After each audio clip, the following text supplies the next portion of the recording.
Welcome, everybody. Today we have a very special guest. I knew early on that I wanted to make movies. Such a difficult industry because there's a lot of luck involved. I mean, look at American Werewolf in London, look at The Thing, look at The Fly. Look at these films that have really withstood the test of time. I sculpted this Captain Kirk mask, and they didn't sell particularly well, but then John Carpenter came in, said, can you paint one white and spray paint his hair black? I was maybe 9 or 10 years old, and it scared the living shit out of me. You're just racking up these people that you grew up watching. They're in your films. Is that surreal? There were 35 directors there. If there had been a bomb dropped on that restaurant, never another good horror movie. Benet's Bloody Bits. Okay, welcome to Triple B. My name is Jason Benet. Today we have a very special guest. He's a filmmaker that I've been following for years, and I'm glad to talk to him one-on-one. His name is Armand Mastroianni. Thank you for joining us today. Oh, it's my pleasure. Thank you very much for having me, Jason. I want to hear the epic story about how you ended up on the set of The Godfather and its sequel. Yeah. Well, I never went to film school. I started making my own films, and I made Super 8 films, 8mm films, and then 16mm films. And, I always followed, especially I was living in New York and Brooklyn and Staten Island at the time. And I always followed films that were being made, around us. I was on the set of like Midnight Cowboy, because I heard they were filming in a subway station in Brooklyn, and I somehow hunted them down, and I went down there and I watched them shoot, because I was always fascinated about the behind the scenes, watching how the director sets up his shots, how he photographs it, how it's being handled, how he talks to the actors. So I always made my way to various sets that were accessible or somewhat accessible. Marathon Man was another one that they were shooting on 47th Street in the Diamond District with Laurence Olivier, and in that one scene where he slits the guy's throat. I walked up and I met John Schlesinger again, because he had directed Midnight Cowboy, and I talked to Robert Evans, and I just mingled in with people. I used to do that. So, of course, when I saw that in the local newspaper, in the Staten Island Advance, that they were going to be shooting The Godfather on Staten Island, and they had selected a location up on Toad Hill along Fellow Avenue. They had photographs in the newspaper of a bearded man wearing a scarf, kind of heavy set, but not too much. He looked great, like a director. Anyway, I said, I've got to go up there. I've got to go up there. And I remember cutting out of school and going there and seeing like crowds of people waiting to board some buses. These were extras that were going to be used in the wedding scene. So I somehow made my way over and just got involved, and nobody asked any questions. And I got on the bus, and when I got up there, they put us all into one section, and they told us to wait back here in this area.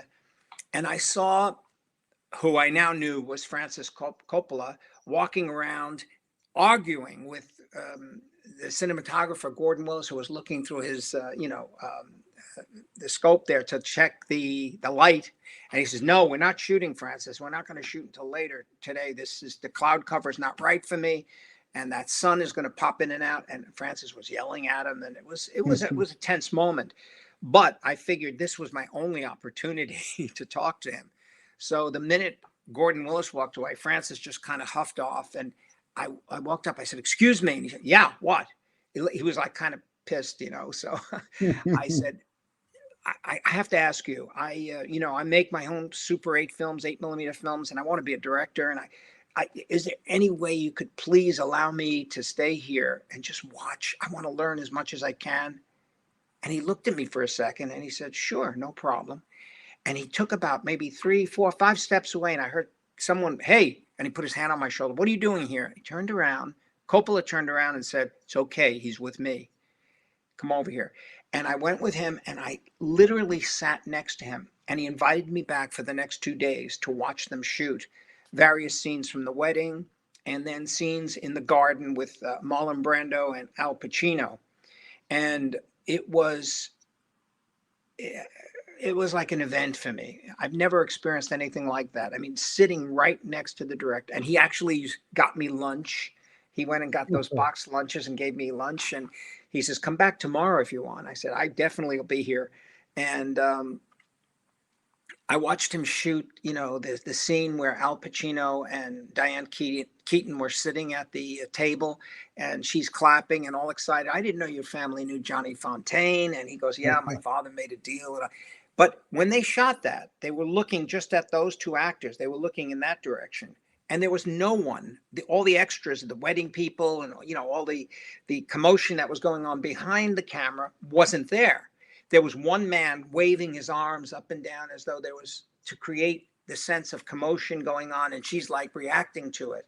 So, and an interesting thing, Coppola kept having her repeat the line, but kept going like this to her.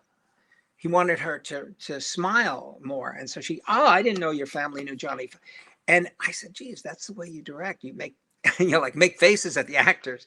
But it was a learning experience because I saw the process he was going through. And then I also watched when they rolled camera on Luca Brasi rehearsing his lines. Don Corleone, I'm honored to be here on the day of your daughter's wedding. And it was just amazing. I learned all these little tricks, and I was able to talk to Marlon Brando, Al Pacino, James Caan, and they were all such nice people. And everybody, even Marlon Brando, who absolutely on the set never spoke a word. He mumbled everything. He just went, like that. And later on, they looped all his dialogue. Because I asked somebody, I said, what did he just say? And they went, we don't know. And it was interesting to learn all those things because, you would expect the actor to be speaking his lines. And one very, very interesting thing was the scene when they shot him and Michael later on in life, just before he died. They're sitting in the backyard, and he's talking to him about whoever comes to you as the traitor. And then he says, tell me about your son. Oh, he's a kid. He reads the funny papers and all that. It was a beautiful scene, but Marlon Brando kept staring over Al Pacino's shoulder like he was lost in thought. But what was over Al Pacino's shoulder were these giant cue cards with the lines written out. And he would, reflect for a moment and go, oh, and then, by the way, I want you to know that. And it looked like, it was a very kind of spontaneous response or thought that would come into his head. And I loved that. I thought that was very interesting. It wasn't that he was too lazy to learn his lines. I think he just wanted the moment to happen on camera for the first time. And I actually have a picture somewhere of him standing with Robert Duvall, and Robert Duvall has on his chest all the lines written out, and he's got his hands on his hips, and they're shooting Marlon Brando over Robert Duvall's shoulder. And I have the opposite angle, which is all the lines written down here. It's really amazing. I mean, that's better than film school because you're on set watching the way a movie's supposed to be done with a maestro, somebody who's an expert at it. I mean, you got to be pinching yourself at this moment. Oh my God, there was nothing like it. He invited me to the premiere at Paramount Pictures. And then when they shot Godfather 2, I got another invitation to go down and visit the set in Manhattan where they were filming their Feast. And I met Robert De Niro and all. It was just really wonderful. And from that, I learned how good it is to be open with other people, especially people who want to do the same thing that you want to do, and be able to share thoughts and experiences. And I mean, I think that's the beauty of this business because it's about communication. We communicate when we make films. We communicate visually. We communicate through, the scripts we write. And, just speaking about filmmaking with other people is you learn from them. And it was just a wonderful experience for me. And I highly recommend it. I mean, you can go to film school and you can read all the books, but the best experience is being on the set and watching, for example, when a problem comes up, how do you handle it? And how do you see other people deal with issues that come up on the set, So how do you go from being on the set of Godfather to working with MGM United Artists on your first film, He Knows You're Alone? Well, as I said, I had made, several short films, and some of the earlier ones got some notable mention and won smaller awards. But I did a 16 millimeter film called The Private Worlds of Sophie and Bernie Schwartz, which was a kind of a comedy about an elderly couple that have very wild sexual fantasies when they're apart from each other, and they never communicate. And ultimately, through their fantasies, they discover each other at the end and come together. And the film was submitted to the Fordham University Film Festival. And the judge of that festival was a director named Otto Preminger, who was a famous, icon in the film business, made some, epic films. And he stopped the festival. He said, "This is the winner. I want to meet the director." And I got a telephone call, and they said, I was living with my family, and my mom answered the phone. She says, "It's Columbia Pictures, Otto Preminger's office. They want to talk to you." I said, "Are you kidding me?" And I got on the phone, and they said, "Mr. Preminger would love you to come to New York, and he'd love to meet with you." And sure enough, I was thrilled. I ran, a week later, I was there, and I met him, and it was an amazing experience. He was so nice to me. And he called heads of all the studios in New York City, of Paramount, United Artists, Columbia Pictures. There was another group too. And I met every one of them. They all watched my film, my short. And they all said to me, "Listen, we don't make short films, we make features. Why don't you write a feature film script and, bring it to us?" And he also did something very special to show you how, generous he was. He invited me on a Sunday afternoon up to his place in Manhattan, Sutton Place, and he invited a whole bunch of people, friends from the industry. He had a huge buffet for me, and he showed my film to them. And so I set out to write a script, that I would want to make, or a movie that I'd be interested in, a story I'd be interested in telling. And I worked with a playwright friend of mine who I had met, and we carved out a script, which was kind of a comedy about growing up and the angst of, not wanting to be in your family business, but wanting to have a dream of doing something else. And I used the metaphor of flying planes, the metaphor of escape, flying away from Brooklyn and becoming someone else, But it was a very, very interesting and very, personal story, because I had experienced a lot of that, and I was able to put a lot of that into it.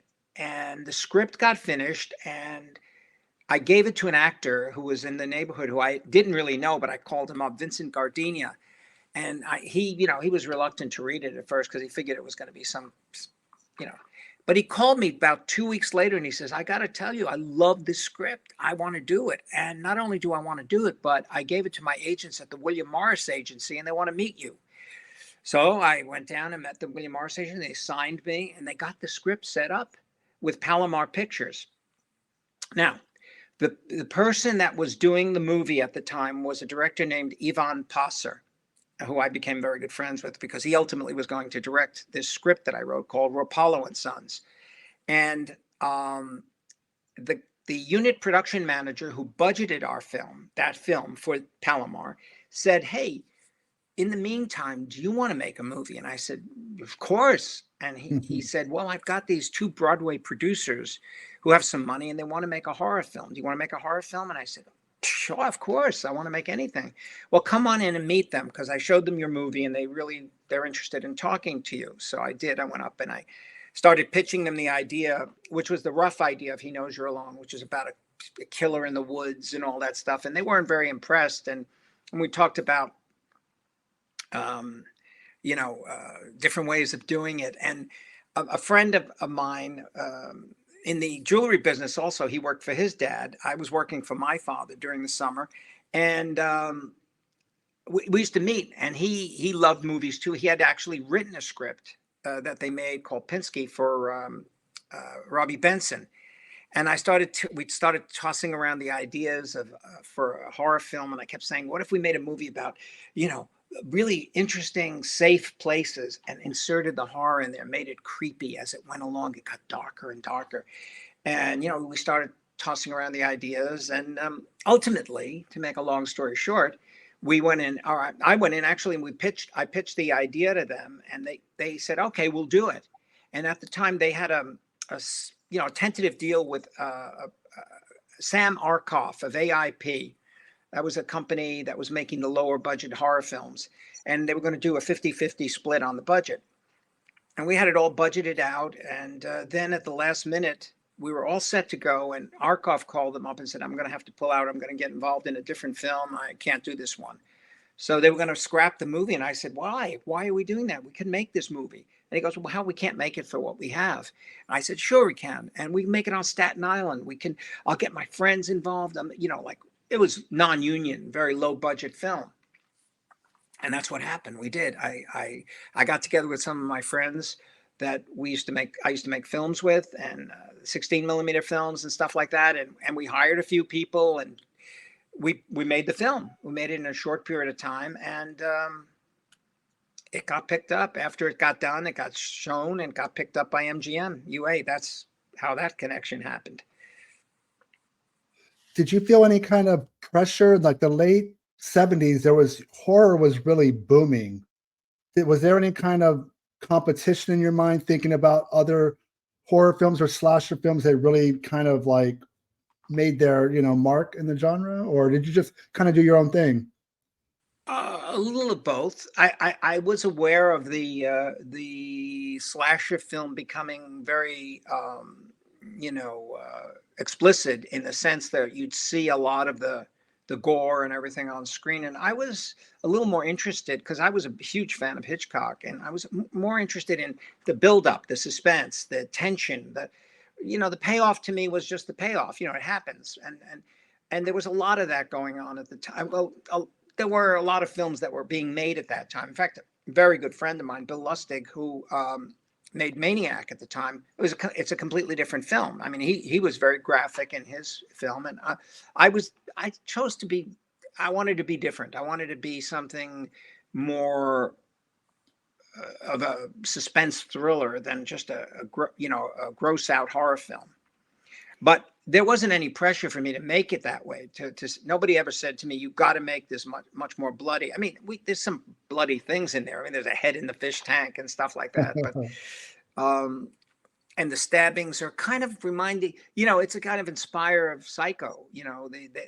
Where you think you saw it, but you really didn't. The way he shot it, it was all the sense of the knife going in. You never quite saw the knife piercing anybody's skin. And then He Knows You're Alone is the film debut of some guy named Tom Hanks. Can you talk about the experience working with him? Yeah. In fact, somebody just sent me a video of him on one. He's been on numerous talk shows, and he always talks about, this is the film that started my career. I mean, it was such a low budget film that we couldn't afford a casting director. So I did the casting, and I'd bring the people in, the headshots into the producers, Lansbury and Baru, who would either say yes or no to them. And Tom Hanks came in during my lunch break, actually. He came in early, and he said, "Should I sit outside?" I said, "No, come on in, sit down, have a seat." And we started talking, and I felt I was having my lunch, and I said to him, we had a little kitchenette there with some, I was going to go get him some food. And I said, "Gee, are you hungry? Do you want something?" And he goes, "Oh, thanks." And he took the other half of my sandwich and started eating it. And I said, "Oh, wait, all right. Oh, I'm sorry. No, eat it." And I got more over here. And I just liked him. I never even read him for a part. We just talked. And I loved this guy. I took his headshot, rather, and I turned it over, and it just said, school, play, this. Wasn't a member of the Actors Guild or anything like that. So, but I was just impressed with him. I thought he had such charisma, and he was just he's the kind of guy you could listen to for a while. You could watch. So I went inside and I showed it to them. I said, "Hey, I really like this guy. He's terrific." And they turned it over. "Oh, fuck him. He's nobody. We don't need that. Plus, we can't afford to Taft-Hartley people, because it's $245 fine we get from SAG." So I said, "Oh God, we got to have him in the movie. He's just good." And they, no, yes, no, yes. Finally, they said, "Okay, but he can't play the lead. You just put him in as a small role, because he's untested." And so we had this role of Elliot, and he took on the role, and he was so nice. He hung around the rest of the day and actually read with some of the actors that came into audition. So we hit it off really quickly. He was just such a kind, generous soul, and he still is. I mean, I could run into him any place, and he goes out of his way to tell people, this is the guy that launched my career. I have a SAG card in my wallet because of him, you know. And that's nice. Some people might not remember their beginnings and their roots and where they started, yet he seems to always thank you, and that's very nice. You don't always see that in Hollywood. No, you don't. And I think that he has always remained gracious and humble, and I think that's what people like about him. I think that's the kind of thing, you know, that arrogance or that lofty attitude that some actors have is not appealing. It's just, you know, you say, oh, this guy's got to stick up his ass, you know. But he's not like that. He's a everyday guy. So He Knows You're Alone gets this theatrical release, and we know what's important to studios is to make money, and this movie did. What were you thinking as a first-time film director that, oh man, this is doing really well? Well, actually, I thought my career was over when I made the film, because I had seen it so many times that the day we tested it in the theater, because, you know, we ran the print and I wanted to make sure the sound levels were, I just sat there watching it like this, you know, knowing every cut, and I said, this movie sucks. Probably the last movie I'll ever make, you know, I'll never make another movie. And later that night when they premiered it, when they opened the theater, and it's packed with people, so much so that they couldn't run the film because a fire marshal came in and said, people have to get out because some people are sitting on the floor. Why? This was at the Festival Theater in New York City. And I experienced for the first time what communication really is. And that is how an idea that starts here and gets communicated to the people with you, you know, the cinematographers, the actors, and everyone, gets put up on the screen and affects people in a certain way. And I watched people screaming and reacting to it, and I just was like, I can't believe this. It was I have a little story to tell you. When MGM bought the movie, they flew us all to Los Angeles and put us up at the Beverly Hills Hotel. And I went around with all the executives. Tom Hanks was there and everyone, the other actors from the film, because we were doing publicity. But I went around with some of the executives from MGM to theater to watch some of the reactions. And I'll never forget this. I went to the theater, and we went to a theater in Westwood. And it was packed with people. You could hear the screaming and everything. And I noticed by the door, there was a guy standing there looking in with the door half open. This was outside, you know, in the lobby with the popcorn and all that. And I see it. I keep looking. I said, oh, my God, that's Richard Pryor. So wow. I said, oh, my God. So I tapped him on this. Excuse me. I'm a big fan of yours. You're great. He says, oh, thanks. I said, do you like the movie? And he goes, oh, man, this fucking movie's great. I said, great, I made it. Thank you. Thank you very much. He goes, oh, my God, you made this movie? I said, yeah. He goes, honey. And he turned, there's a woman sitting there like this, you know, really upset. She was like, I could see she was all distressed. He goes, he made the film. He goes, I want to kill him. So I knew the film was at least making its mark. People were reacting to it. Now, this led you into the Clairvoyant, which obviously went through a title change. What? Right. It was What's the story behind that? The story behind that is MGM offered me a movie immediately called A Stranger is Watching, which is based on a Mary Higgins Clark book.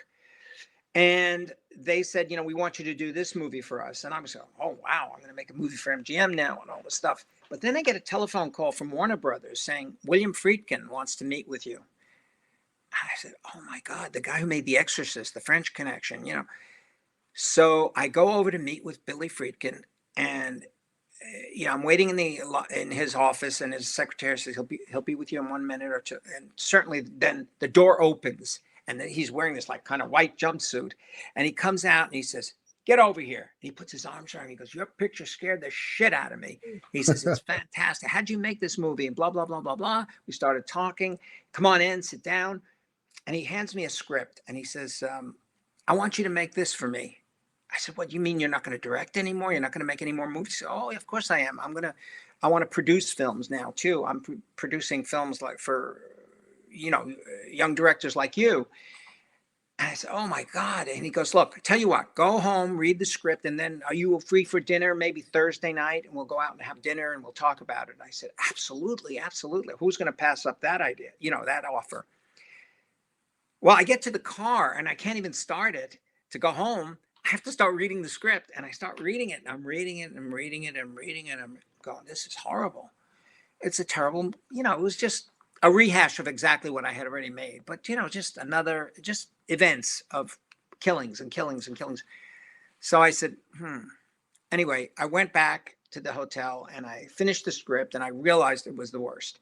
So I called the office. I called his office and I said, is Billy there?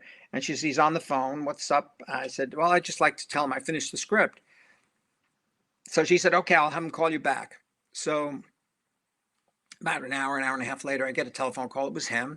And he goes, so you read it, right? I said, yeah. I said, well, what'd you think? Now, I assumed he would give me a bad script to see if I knew the difference between a good and a bad script. And I said, well, it's pretty bad. And there was this long silence on the phone. I went, oh shit, he likes it. Oh God. And he goes, well, what's wrong with it? He says, I got to tell you, any script can be fixed. I said, yeah. He says, look, you still want to have dinner Thursday night? I said, yes, of course. And he said, all right, let's talk about it. So go to dinner with him on Thursday night. And I said to him, I said, Billy, the thing about the script is that I feel like I already made it. I have nothing new to say about this. I'd be just making the same movie over again. It's a guy who kills students on campus. He said, well, what do you want to do? I said, well, I have an idea. I have ideas for scenes in my head, in a swimming pool. And then I have a scene where the woman is running away from the killer, and there's all these bed sheets on a rooftop in Manhattan at night. And she's running past, pulling these bed sheets, and you never know when he's going to pop out and get her. And then I have another scene where, and I gave him these scenes, and he just sat there and he was listening, and he goes, okay. And he goes, you're with the William Morris agency, right? I said, yeah. He says, all right, I'll call your agent tomorrow. And he did. He called my agent and he set up development for a tentative movie title called The Killing Hour. And I went back and wrote it with the same author who I wrote the first script with, the comedy, Rapallo and Sons. And that was Jonathan Ringkamp. And we fashioned a movie. Now, this was more or less, a lot of people have likened this to the Giallo films, the Italian Giallo films. This and Distortions, that was that period. So I wanted to make that kind of film because I didn't want to do a slasher movie. I just did a slasher movie. I want to do something a little different. And he was amazing. Billy Friedkin just supported me 100% throughout the whole writing of that script. And ultimately through the setting it up and getting the unit production manager, who happened to be the same guy from He Knows You're Alone, to budget it and do all these things. And he goes, I remember conversations where he would say, look, how does Armand want this scene to be shot? And George would say, well, we can't afford that. He goes, you have to figure it out. That's your job. You got to follow the director's vision. And I was on the phone listening, going, wow, this is so. We got very close to production, and Billy had a massive heart attack. He was playing basketball one day, and he collapsed on the thing, and he was taken to the hospital. And he had a huge heart attack. I remember his secretary calling me up and saying, Billy's really, we don't know, but also his attorney called and said, look, if you want to proceed forward with this, Billy would let you have the script, but only you.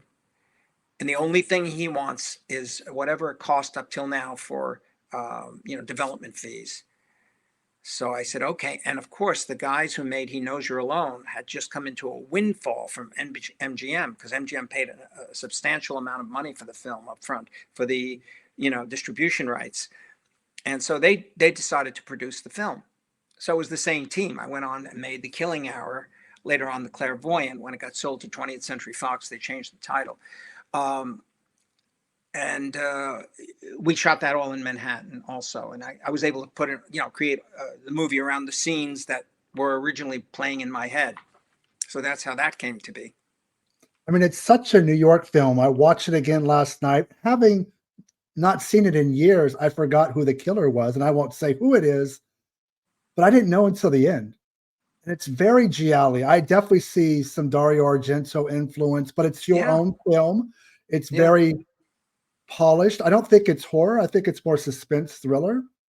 And there's a little bit of nudity going on there. It's erotic at times, but not overdoing it. I think it's a nice marriage of the two things. I think it's a very underseen film. I don't know if people speak of it as much as they do as He Knows You're Alone, maybe because it wasn't as theatrically released. Yeah. And I know on DVD it was put out by Blue Underground at one point, and also Bill Lustig. Yep, Anchor Bay, long time ago. So it's available on Tubi if people want to watch it. I think it's one that kind of gets overlooked in your resume of films. But let me explain this. I think that was a good thing to make that film, because if I had made the slasher film that he originally gave me, I would have been making the exact movie over again. Different characters, different situations, but the same kind of style movie. And I may have gotten stuck in a genre rut, making only slasher movies, like a lot of directors do. There are a lot of directors who wish they weren't in that. They wish they could expand. So this made me step out into, like you said, the suspense thriller kind of thing. And then the film Distortions is also that kind of film too. It wasn't a slasher movie. It was also more of a psychological type film, psychological thriller. So that allowed me to step out into expand my repertoire, so I wasn't making just the same movie again. And I'll go to Distortions. You had a loaded cast of people. Were you part of that hiring process? Because there was a lot of well-known people. To do that film, the producer, Jackie Giroux, who's a lovely person, she said, I'm friends with a lot of actors like Olivia Hussey and Edward Albert and Steve Farrellsback, she was married to at the time.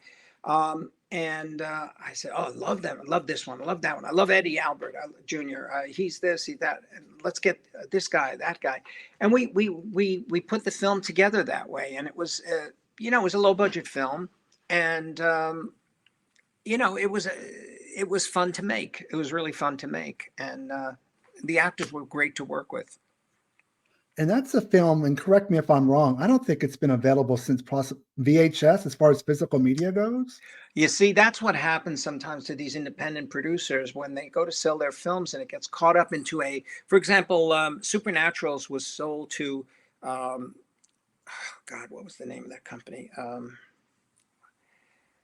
It's a Sandy Howard film, and it got sold to a company that went out of business. So the rights to that got tangled into some other thing, Whereas He Knows You're Alone, which was bought by MGM, later on MGM was bought by Turner, so it became part of that library. You know what I mean? That didn't happen with the Supernaturals or Distortions, because they were lower budget films that just Academy releasing was, I think, Distortions. And Supernaturals, I remember it came out on VHS and then it came out on Laserdisc, I think. But it never made DVD or anything like that. And there's this horrible copy of it on YouTube. It looks so fuzzy, you can hardly watch it. It's somebody's VHS, I guess, that they uploaded. But that's the problem with when you sell a film to a company that doesn't last, and then the legal entanglement that happens afterwards, nobody else can really come in and pick that film up. And with the Supernaturals, I thought what was kind of cool is there's some Star Trek people in there. You have Nichelle Nichols from the original series, but then LeVar Burton. I don't know if they had shot The Next Generation at this point, but you kind of have some alumni from the Star Trek universe in the Supernaturals. Can you talk about that? I got that film because of The Killing Hour or The Clairvoyant. I mean, Joel Soisson and Michael Murphy were producing for Sandy Howard, and they called me. I was living in New York, and they said, listen, we saw your film, The Killing Hour, and we think it's the kind of style and suspense and things like that we want in this movie that we're doing called Supernaturals. And I said, well, what's the idea? And they told me it was about Civil War zombies that come back. And I went, okay, I see, I haven't done anything like that. All right. And they flew me out to Los Angeles, and you know, they were great to work with. They were such nice guys, and we just kicked a lot of ideas around. You know, like I kept saying, I told the cinematographer, I'd love to have the background, because we were shooting out in Calabasas. And it was all black, and you know, he'd light up the trees at night.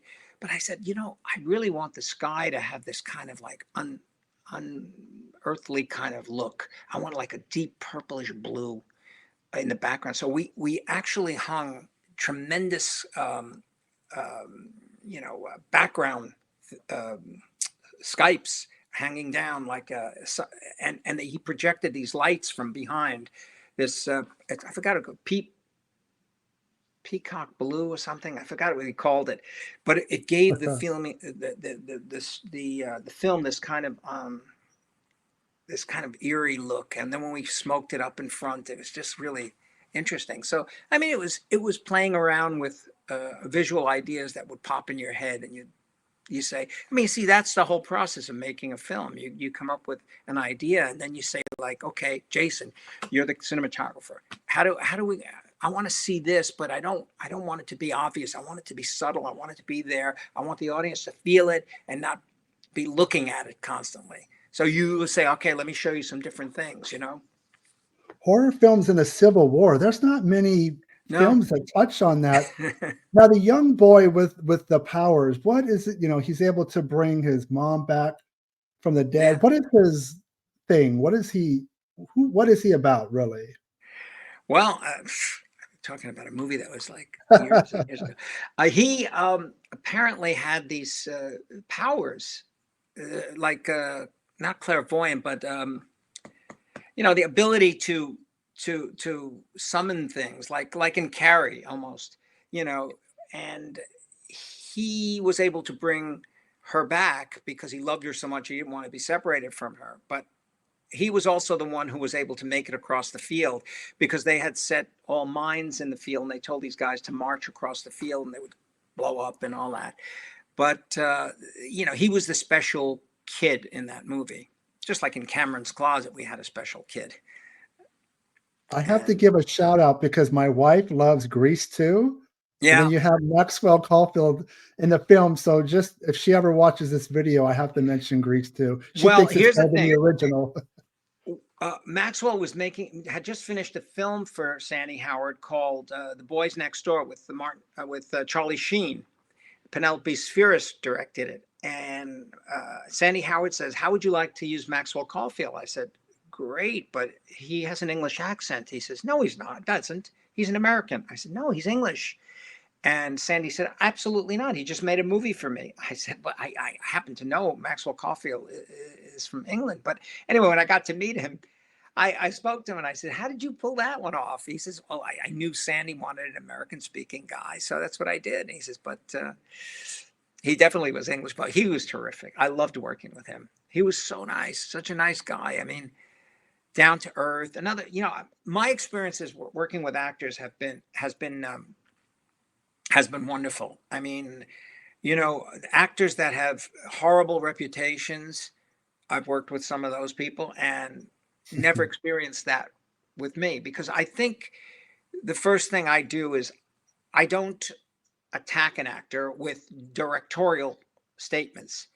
I talk to them like a human being, and I encourage them to give me their thoughts. And I encourage them to, because directing for me is suggesting to an actor, not telling an actor what to do. Because the minute you tell someone, it's kind of intimidating, because they're, and especially if you call out your direction from across the room and you say, Jason, why don't you do that a little and try to make it funnier? I mean, horrible direction. Or Jason, is that the way you're going to play this? Come on, let's try to give him a little more. And meanwhile, now you are the center of attention, because the entire crew is watching to see if you're going to do what I told you. I instead like to go up to the actor and bring them on the side and kind of whisper in their ear and tell them, like, what if you did something like this? Or try this, do that. encourage them to think and to contribute, so they feel they're involved in the creativity of the process. And if it's way off the book, of course, I'll say, okay, but now let's try this, let's try that. But I'll never intimidate them. And I think that's what the actors appreciate about me. I don't confront them. I, embrace them.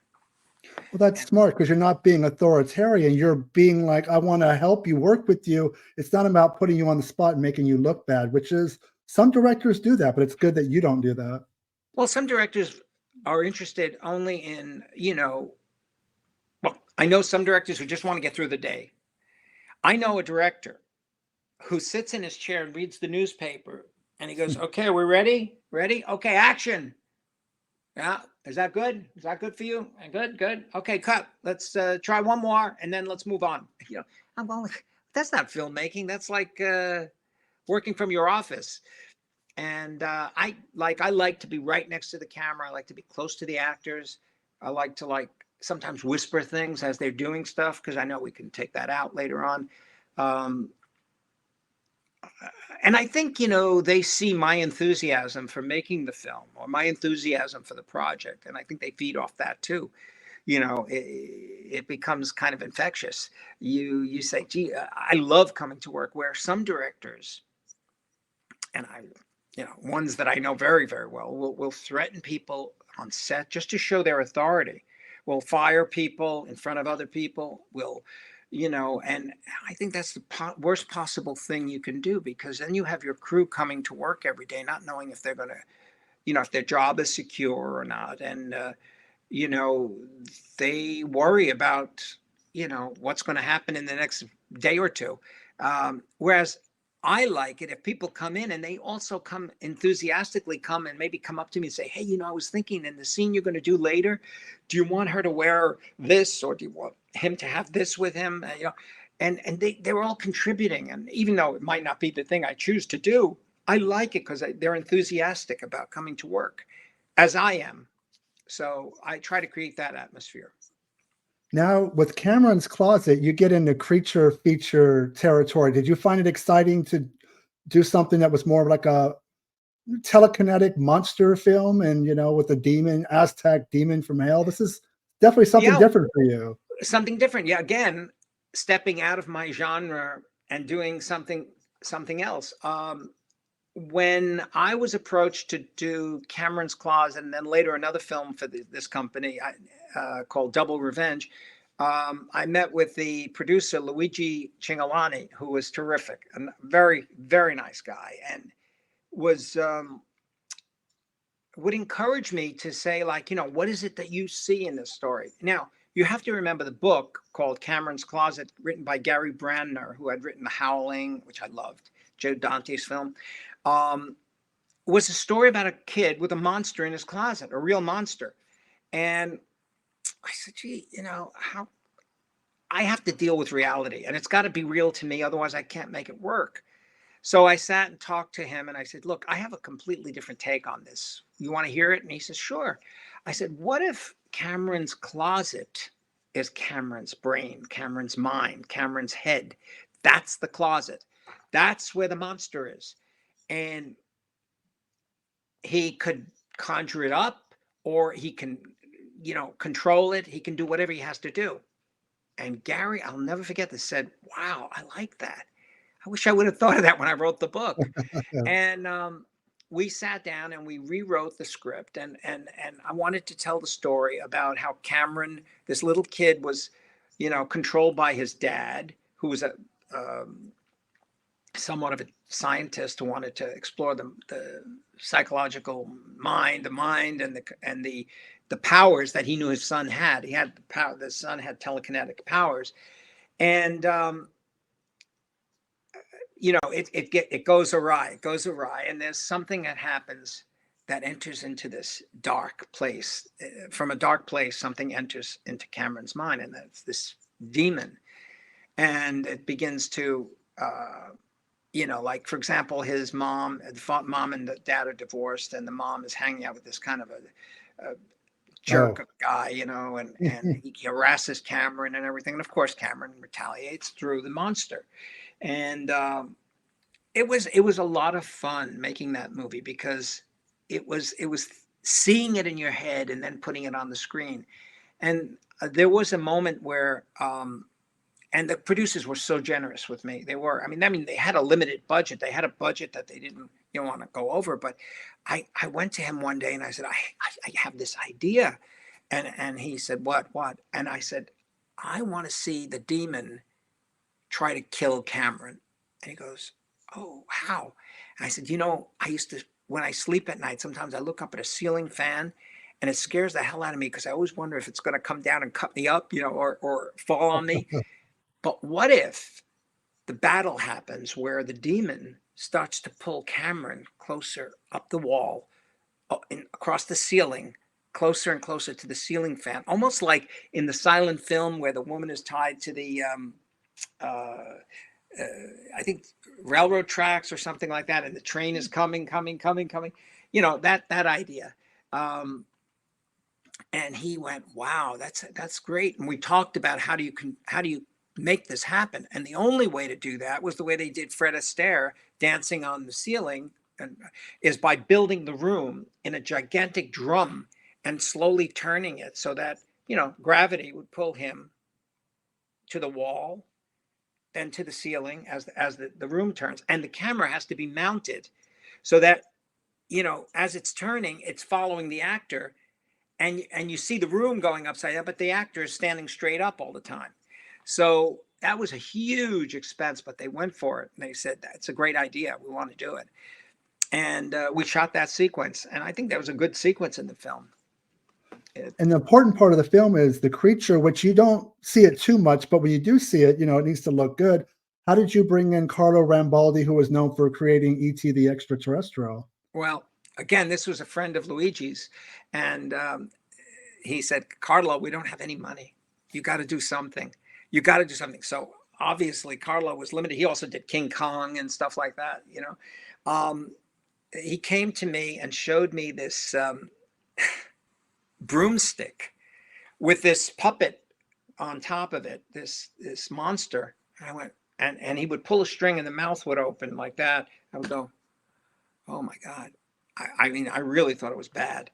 I said, well, you just have to get glimpses of this, and we have to, like, in quick flashes and smoke and things like that have to happen. And we have to suggest this rather than show it.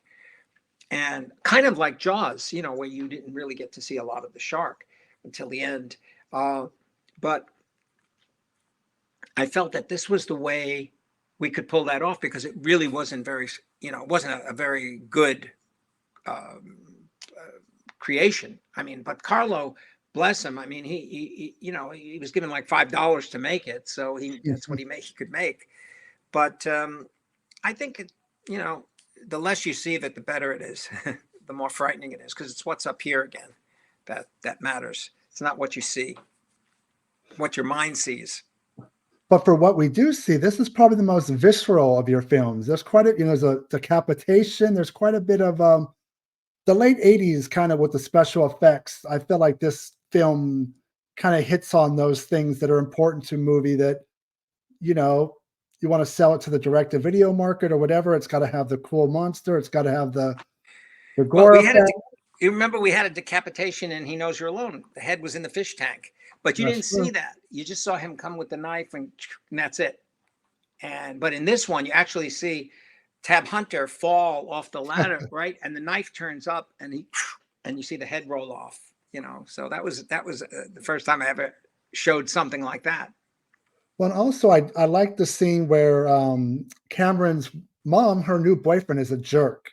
He's an actor, but not a very good one. He's outside washing his car, and a girl walks by. Yeah, the girl walks by, and he's already like flirting with her. He notices that Cameron scratched his vehicle because that means everything to him. But his death in the closet where his eyes get burned out, and he literally goes flying out the window. That out the window and smashed right onto his beautiful car that he loves so much. That's a great comeuppance, but that's a big stunt. That was, It was. Spiro Rosatos, who's now very, very well known, has done some of the biggest films. He was our stunt coordinator, great guy. And I said to him, Spiro, how are we going to do this? So he suggested that they had this.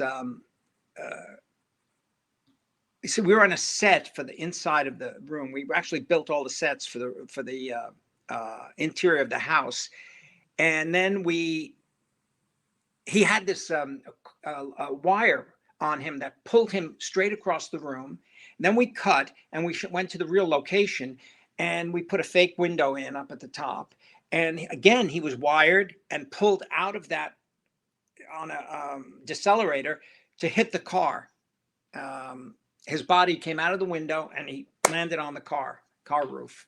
So when cut together, it looked like he was pulled out of the closet and came crashing through the window and on top of his car.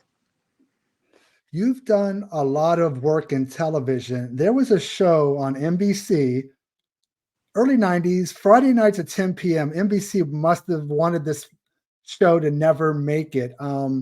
Nightmare Cafe. There's even a scene in Seinfeld where Jerry goes to sell his show, his pitch to NBC, and he walks around their lobby and you see a poster for Nightmare Cafe. Yeah. You got to work with your friend Wes Craven. Talk about Nightmare Cafe, a TV show I think a lot of people have never seen, let alone heard of. Well, Wes and I were friends, and we he passed away about a year, maybe 2 years ago. We used to go out to dinner with all the other directors, Guillermo del Toro, Quentin Tarantino, all those people. The Masters of Horror was called, and we used to all sit down at like Hamburger Hamlet or something, and just talk about making films, and it was a lot of fun. And one time I got a call from Wes and said, "Listen, I'm doing this show for NBC," and I had done a lot for NBC at that point, and he said, "How would you like to be a co-director with me on the show, on the series? Like, I'll direct one, then when I'm finished, you direct yours, I'll prep the next one, and then you prep the one after it. We'll go back, we'll hop, through the whole thing." I said, "Sounds great." And again, I liked it because they were more like Twilight Zone-y, or kind of like, they weren't slasher. It was a different type of story to tell. Each one was its own, had its own story. So Wes and I would get together and we'd talk about it. And what was so interesting is he was such a nice guy. We went out to dinner one night and he said to me, "I got to be honest with you. I'm really kind of envious of you." And I said, "Why? What are you talking about?" And he goes, "Wow, you get to make so many different and diverse films. You don't just make horror films, you make everything. You made Western, you made a faith-based movie, you made a movie about World War II, then the whole Nazi thing, a big epic miniseries. You do action films, and he said, I'm stuck in one genre and I can't make a film that I want to make. I made Music of the Heart with Meryl Streep. Nobody went to see it." He says, "Nobody went because I didn't kill anyone. It wasn't." So I said, "Wow, but Music of the Heart was a great film." He says, "Yeah, maybe you're the only one who saw it." And I said, "No, I'll tell you what, Wes, we'll switch places. I'll take your career, you take mine." But it was very nice of him to say that, and I do understand what he was saying because I know Wes is a very talented guy, and was a very, very talented guy, and I understand the angst of a person being stuck in a genre that, like, if you were a writer and all you people wanted you to write were mysteries, and you really had this great novel about your friends you wanted to write, which was just the sprawling epic novel about, nobody would read it because it's not a mystery. Alfred Hitchcock could never make anything other than suspense.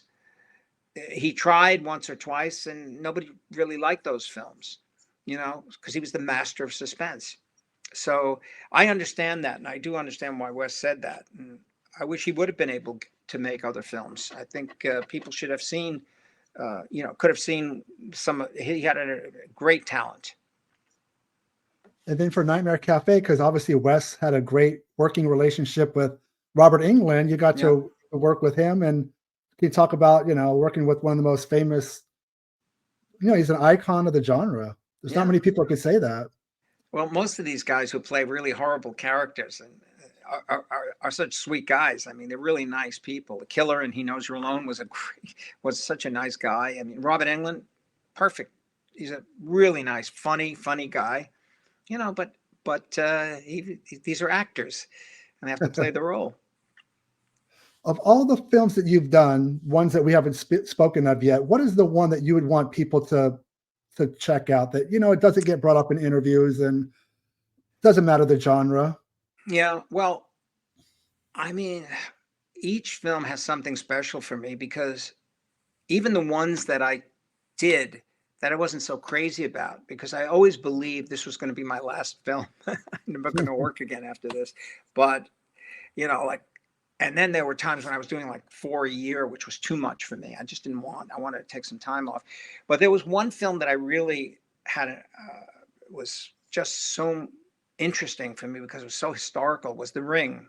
It was a book based on Danielle Steel book, which I didn't really think I wanted to do. I thought it was going to be a love story, and it was a love story, but it was an epic story about Nazi Germany, about Hitler coming to power, and about this German family being, torn apart, and people trying to reconnect with people after the war. And it was just so much there. And I actually got to shoot in places that, like in Prague, in Switzerland, in France, in Vienna, and we actually shot in the real concentration camp, because I saw it when we were scouting, and I said, "What is that place?" And they told me that's a concentration camp. And I said, "Can we go look?" And they said, "Yeah, but you don't film here." And I asked the producers to try to make it happen, and they did. And we shot in this real Terezin, it was called the Terezin camp near Prague. And it just really moved me. I mean, it was unbelievable to be in this place and realize what happened there. And then, we were able to come to New York City as the film, progresses over the years. And it was the 1940s after the war, and she's looking for her brother someplace. She believes her brother is in New York someplace. And we shot Manhattan, and we had to recreate the 1940s. So I felt I was doing The Godfather, with all the guys walking around with fedora hats and the old-fashioned cars and everything. And it's a lot of fun. I mean, making films is like putting yourself into a world that you are reading about, or you visualize, or you created, and living there.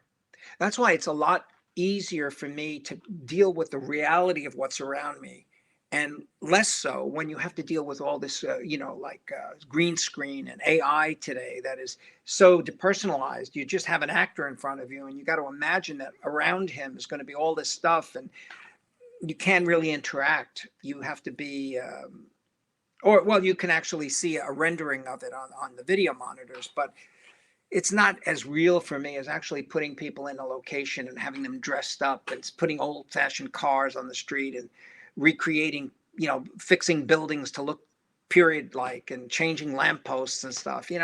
We had to do that in those days because we didn't have the benefit of CGI and stuff like that to change things. Well, thank you for all the great films you've given us over the years. I appreciate you sitting down and talking about them. There's a lot of these stories I've never heard, and I'm glad that to shed a light on them, and so people in the YouTube world can check it out. And thank you very much. Your time is appreciated. Well, it's my pleasure, Jason. And thank you for watching. Well, thank you, everybody out there. We'll talk to you soon, and take care and have a great day. You too.